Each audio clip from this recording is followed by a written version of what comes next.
Hello guys, welcome back. It's me, Kiran, your favorite booktuber, and today we're going to be doing my January wrap-up. I started the month with We Don't Know Ourselves by Fintan O'Toole. This was a really great book to do on audio, and it was also something that if you don't know a lot about Ireland's history, the last maybe 80-70 years, fascinating. There's so much to unpack. Our narrator is a man who was born and raised in Ireland, and he is able to instill the text with not a memoir quality, but he does have a lot of personal anecdotes because his family, just by happenstance, happens to be connected to a lot of historical, cultural, significant events, and he's able to add in this layer. There's so many interesting things to unpack. We have the economy, we see how the 90s there was this rampant corruption, we see how Ireland's growth was tied so heavily to America's in its most recent years. We see how the church played such a huge role in society, how it kind of created this cognitive dissonance where the church had succeeded in convincing the people that they didn't know right from wrong. Another really interesting thing that our author does is, for most of his career, he's a journalist. He also happened to be very heavily involved in theater, or he was a theater critic. And he will tie certain events to plays, and I found that to be really interesting to see the way that fiction and the theater was dancing with culture and politics and shedding light on some of the things that were happening. If you want to do this book, I definitely recommend it. I think it was really long though, but it was good listening. It was just so fascinating. I took so many notes. I was in it. Then I did Orlando by Virginia Woolf. This is a classic and it was fun. No one writes like Virginia Woolf.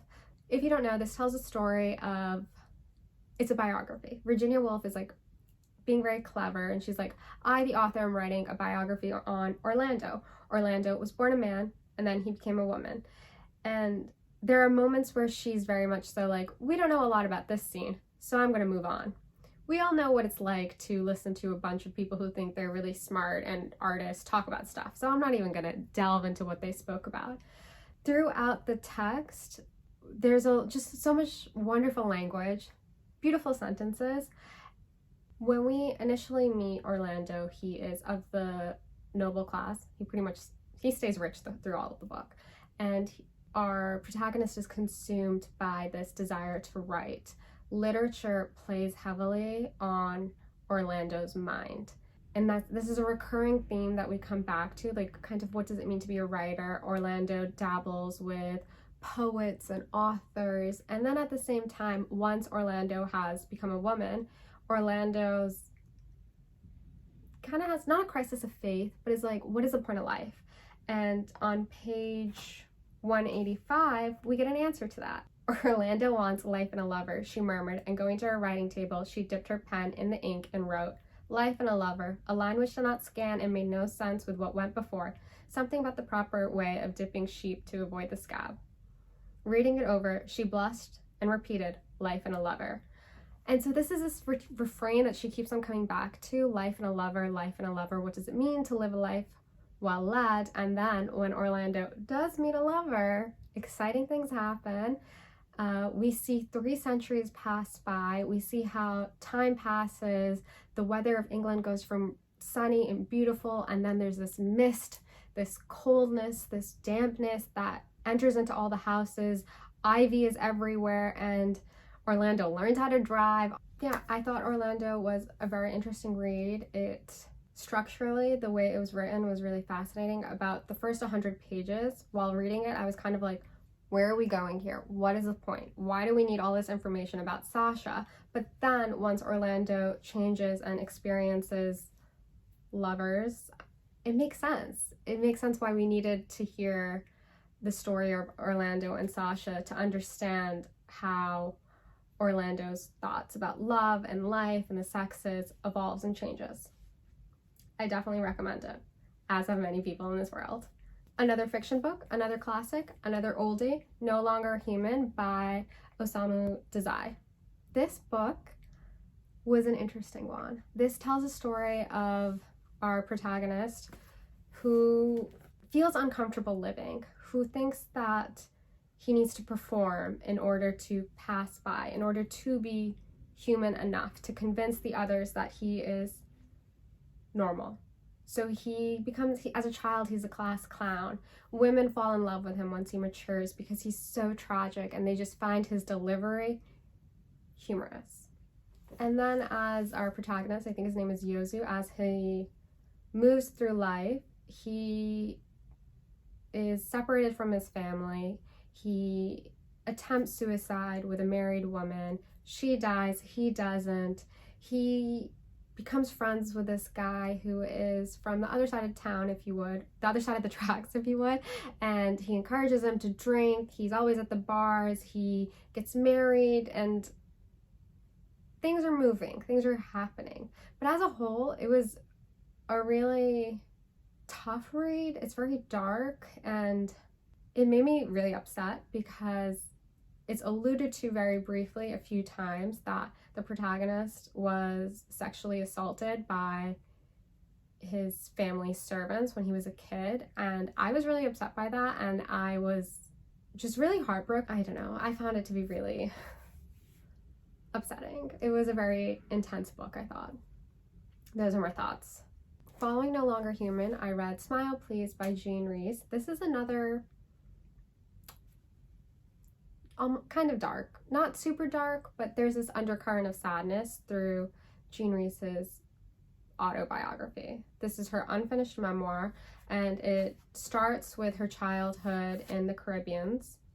We see her memories of childhood, her warm love for the environment, the natural beauty of the space, the climate, but then also her observations of her parents' marriage, the roles of women, and her isolation that she feels. And then at the age of 16, she goes to England, and it is obviously a culture shock. Her aunt takes her to, all the sights, everything to see, and she is unimpressed. She doesn't like it. She takes a bath in the boarding house that they're staying at, and the landlady gets mad at them because she used up all the hot water, and she's just like, whoa, what's up with your guys' plumbing?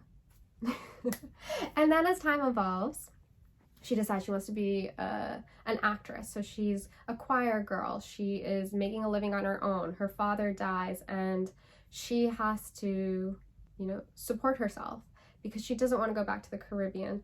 And she stays in England, and she really struggles. She has no provider. She falls into these relationships with men who give her money, and she does have a very tough life, and there's this undercurrent of isolation and loneliness. And I want to read a section from the book, page 109.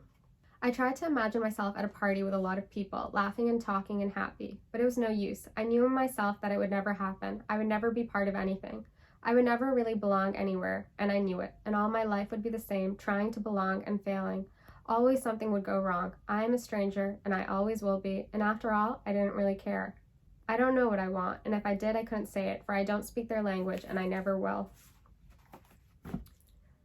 I found it to be a really interesting read because I do think that she rendered moments of her life with such clarity that I'm able to visualize them, but there's such snippets, such little brief isolated periods of time that you don't know what to think of it, because I read this and I'm like, is this a life? Is this what constitutes a life? She eventually gets married, comes to Paris, and she does really love Paris. She loves it there. But things happen. A child dies. There's so much that isn't told because this is unfinished. Like, literally, there's a huge section of her life that isn't even covered in this. But I do think that I liked reading it because I think there was a really nice clarity and starkness to the writing. It kind of reminded me of the Copenhagen trilogy, like just a bleak depiction of a woman's life. And it is so interesting because Rhys, she didn't experience success as a writer until much later in her life. I think she's quoted as saying, like, yeah, this is great, but I didn't need this now. Like, I needed it before when I was struggling. Then I went way back in time to 1705 to read Zafarnama by Guru Gobind Singh. Guru Gobind is the 10th and final guru of Sikhi. He wrote this poem in Persian, a kind of defiant message addressed to the Mughal Empire at the time, Aurangzeb, basically denouncing the times. The empire, the Mughal Empire, is spiritually and morally bankrupt, and Guru Gobind comes through and he lets out this message. And this is very fascinating to read. Our author on the left side has the Persian, the transliteration, and then the English on the right. Very easy to read, will take you like an hour. The most well-quoted or well-known passage is translated into English. When all has been tried, yet justice is not in sight, it is then right to pick up the sword, it is then right to fight. It's so good. And through this text, we see a lot of the Guru's spiritual philosophy. We have lines such as, pursuit of truth is worship, true believers stay firm in their word. There's lots of really great nuggets of information or like wisdom to pick up from this. I also think there were some really great clapbacks kind of. On page 95, when Guru Gobind is addressing the ruler of the Mughal Empire, he's like, the kingdom of the earth is yours, but not so the heavenly one.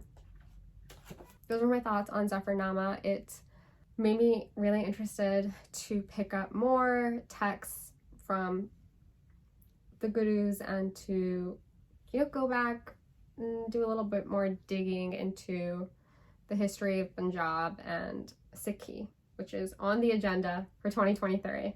One of the many things I need to cover. Following Zafarnama, I read Shah of Shahs. This is investigative journalism.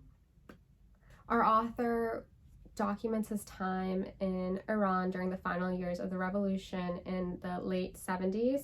His writing is very descriptive, imaginative. He's taking liberties. He's really taking liberties, but it is very engrossing to read. You're swept away in the narrative. He may not be the most factual per se, but he does touch on the cultural fervor. And initially, when we're introduced to the text, he is staying in a hotel. He describes how he's the only patron of the hotel, how the wait staff, the cleaning lady, the hotel manager, they are all dependent on him. And then he's sitting in his hotel room and he's like, I don't like a clean hotel room. Every time I enter a hotel room, I make it a mess. It needs to feel lived in, because hotels are spaces that don't feel lived in, which is kind of fascinating because I personally love when the hotel room is clean. Then he's talking about, he's like, I'm looking at this picture, and in this picture we see the Shah as a child, and he's dressed up in the clothes that mimic that of his father, and he would never be able to be like his father, and that is his curse. It's just very evocative world building, and I then did some reading into the author, and that was just his style. His style was to kind of fictionalize just slightly the truth and the reality, but he still is touching on a truth and able to distill the psyche of the Iranian population. Round out the month, to close it on a different note, I read A Way of Life Like Any Other by Darcy O'Brien. This was an interesting one. This is also similar to, it's just so interesting to me to see how sometimes my reading in a month can touch on different themes.